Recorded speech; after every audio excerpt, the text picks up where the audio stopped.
नमस्कार दोस्तों, आज का वीडियो बहुत खास है, खास इंसानों के लिए। तो अगर इंसान हैं तो आप ज़रूर देखिए और पूरा देखिए। देखेंगे तो आपको समझ आएगा कि कैसे जैसे जैसे इंसान विकसित हो रहा है, ताकतवर हो रहा है, लालच और भी बढ़ता जा रहा है और इसी लालच का खामियाजा आम नागरिक उठा रहा है। 1 मिनट के लिए आंखें बंद करें और कल्पना करें हरी भरी घास वाले मैदान की, जहां तक नजर जाए वहां तक फैले जंगल की। कभी न देखे न सुने ऐसे पंछियों की आवाज की, पानी में नहाते हाथियों के झुंड की, पेड़ की छांव में आराम फरमा रहे भालुओं की। बस ठहरिए, छत्तीसगढ़ के हसदेव अरण्य में आपका स्वागत है। जी हाँ, यह जंगल आपकी कल्पना की तरह ही खूबसूरत है, पर यह जमीन अब जंग का मैदान बनने पर आतुर हो रही है। हाल ही में जंगल के बारे में कुछ ऐसा पता चला है जिसने रातों रात पूंजीवादियों को हसदेव आने पर मजबूर कर दिया है। सरकार और कॉर्पोरेट जगत ने हसदेव को बर्बाद करने की ठान ली है। उनका सामना भी यहाँ के कमजोर और बेबस आदिवासियों से है। झारखंड में विकास के नाम पर आदिवासियों के साथ जो हुआ वो सबके सामने है। अब बारी हसदेव की है। अगर इस वीडियो पर 20,000 लाइक आते हैं और कमेंट में 5,000 #सेव हसदेव कमेंट आते हैं तो मैं खुद छत्तीसगढ़ जाऊंगा और हसदेव की कहानी आप तक पहुंचाऊंगा। बाकी फैसला आपके हाथ में है। हमने जब हसदेव की खोजबीन चालू की तो जंगल के बारे में 3 बातें सामने आई। पहली कि यह छत्तीसगढ़ में स्थित है। दूसरा, यह बहुत हरा भरा जंगल है, आदिवासियों का जीवन इसी पर निर्भर है। तीसरा और सबसे अहम, एक पूंजीवादी कंपनी इसे खोदकर तहस नहस करने को तैयार है, जिसे सरकार ने ऐसा करने की मंजूरी भी दे दी है।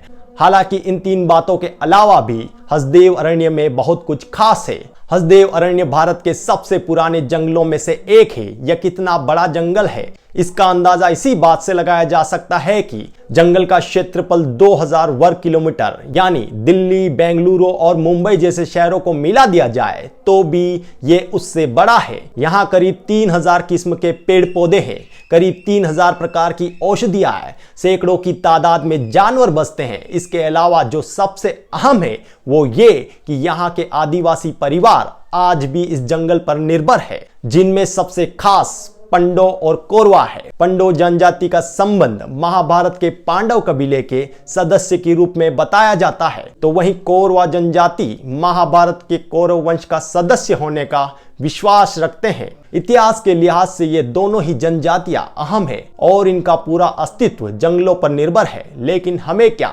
हमें तो कोयला चाहिए। हसदेव बांगो बेराज का कैचमेंट क्षेत्र है, जहां से छत्तीसगढ़ की 4 लाख हेक्टेयर खेतों में सिंचाई की जाती है। जब तक छत्तीसगढ़ मध्य प्रदेश का हिस्सा था तब तक ये जंगल सुरक्षित था। सीधे तौर पर कहा जाए तो पूंजीवादियों की नजर से बचा हुआ था। लेकिन हाल ही में इस जंगल के बारे में कुछ ऐसा पता चला जिसने रातों रात पूंजीवादियों की नींद उड़ा दी और हसदेव तक आने को मजबूर कर दिया।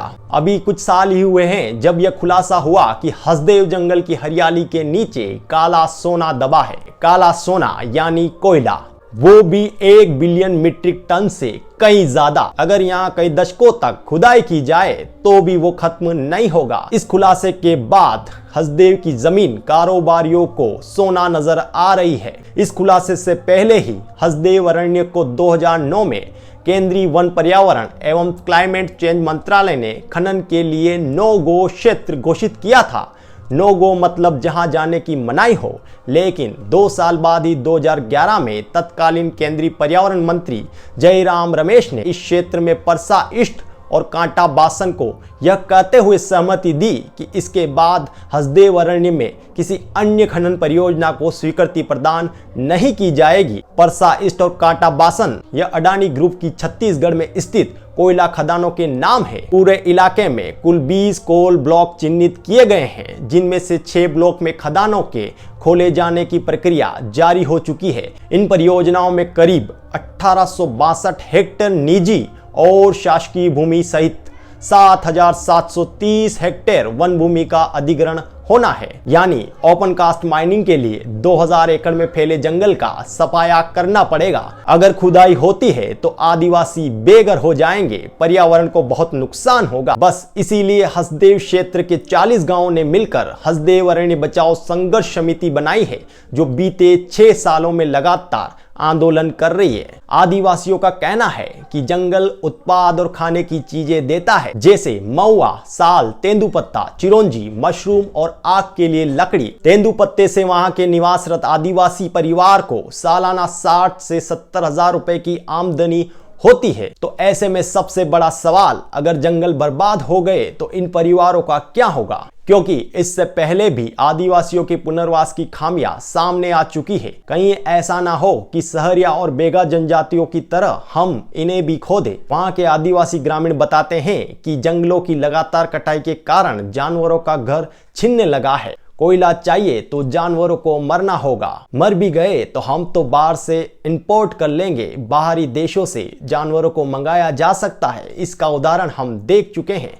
और जो जानवर बच जाएंगे तो डर कर भागते फिरेंगे। कुछ तो इंसानों के तौर तरीके से इतने खपा है कि भागकर गांव के नजदीक भी आ रहे हैं, लोगों पर हमला भी कर रहे हैं। लेकिन इससे सरकार को क्या, उन्हें तो बस कोयला चाहिए। खुदाई के लिए पहले जिन परिवारों ने अपनी जमीनें दी थी, अब वो पछता रहे हैं, क्योंकि बदले में ना तो उन्हें रोजगार मिला और जंगल जमीन भी हाथ से चला गया। हम नई परियोजनाओं का विरोध नहीं करते, लेकिन अगर सरकार कह रही है कि देश को कोयले की जरूरत है, तो हम उनसे पूछना चाहते हैं, क्या देश को जंगलों की, ताजी हवा की, साफ पानी की जरूरत नहीं है? सरकार कहती है कि कोयले से बिजली बनेगी, पर सरकार के पास ये अनुमान ही नहीं है कि उन्हें बिजली बनाने के लिए कितने कोयले की जरूरत है। यानी खुदाई अगर एक बार शुरू हुई तो फिर कभी नहीं रुकेगी। आदिवासियों के सवाल लाजमी है, उनका विद्रोह भी लाजमी है। वैज्ञानिकों का दावा है कि दुनिया को जलवायु संकट से बचाने के लिए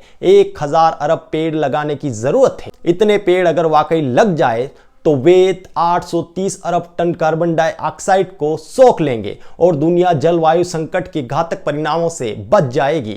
मगर असल में पेड़ लगाने और बचाने से ज्यादा कवायद इन्हें खत्म करने की हो रही है। झारखंड में विकास के नाम पर पर्यावरण की जो तबाही हुई है वो हमारे सामने है। महाराष्ट्र में बुलेट ट्रेन परियोजना 54,000 मैंग्रोव के पेड़ों को खाने को तैयार है। आपको बता दें, समुद्र तटों के लिए मैंग्रोव के जंगल बेहद महत्वपूर्ण माने जाते हैं। बात यही नहीं रुकती। मुंबई नागपुर एक्सप्रेस के निर्माण के लिए 258 किलोमीटर के हिस्से में 1 लाख पेड़ों को भी काटा जाएगा। पर्यावरण प्रदूषण में सिर्फ हम भारतीय ही जिम्मेदार नहीं है। ब्राजील में हर मिनट में एक फुटबॉल के मैदान जितना अमेज़न का जंगल काटा जा रहा है। यानी ना तो हम सुधर रहे हैं, ना ही हमारे विदेशी पड़ोसी देश। बहरहाल सरकार ने फैसला ले लिया है, पैसे वालों का जोर भी है, तो जंगल उजड़ना निश्चित सा लग रहा है। वहीं हसदेव अरण्य को बचाने वाले मोर्चे पर मुट्ठी भर निहत्थे आदिवासी खड़े हैं, जिनके पास ना तो योजना है, ना साधन है, ना ही किसी मीडिया का सपोर्ट है। पर उनके माथे की शिकन ये बताने के लिए काफी है कि वे आने वाले विनाश को लेकर हम सूट बूट वालों से कहीं ज्यादा परेशान है। तभी तो मैं कह रहा हूं कि अभी जाइए और जाकर हसदेव की हरियाली निहार लीजिए, क्योंकि कोयले की खुदाई के बाद इस हरियाली पर बस धूल उड़ेगी।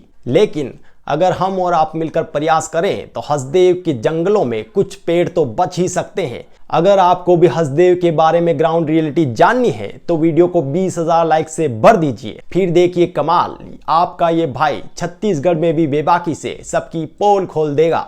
अगर यहां तक वीडियो देखा है तो #सेव हसदेव जरूर कमेंट करना। जय हिंद, #सेव हसदेव।